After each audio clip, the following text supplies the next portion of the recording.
Sécurité et souveraineté alimentaire pour le développement du marché de l'India-Océanie, tel était le thème du 5e sommet de la Commission de l'océan Indien COI. L'événement s'est tenu le 24 avril dans la capitale malgache Antananarivo.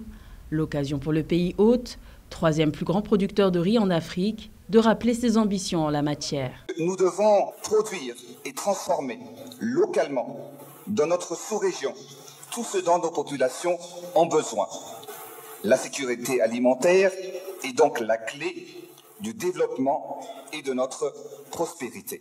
Pour le cas de Madagascar, nous avons institué la transformation agricole comme un levier stratégique de développement. Nous nous donnons comme défi de devenir le grenier agricole de l'Indian Océanie et du continent africain dans les années à venir pour contribuer à l'autonomisation alimentaire de notre région.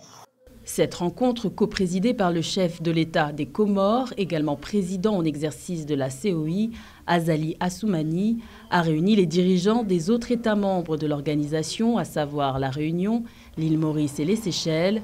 Tous se sont accordés sur la mise en place d'un espace commun de production agricole pour faire face aux défis mondiaux actuels. Parmi ces défis figurent les menaces tarifaires et des mesures protectionnistes. Des échanges accrus au niveau du commerce inter-océan Indien réduiraient la dépendance de notre région par rapport au marché externe.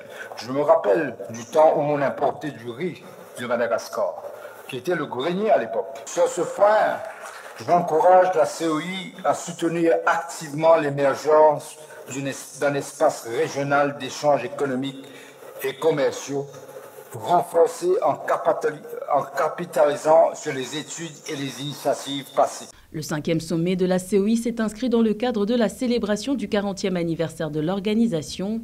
Outre la sécurité alimentaire, l'autre dossier majeur de cette rencontre était la possible intégration de Mayotte au sein de la Commission de l'océan Indien, une intégration plaidée par la France mais contestée jusqu'à présent par les Comores.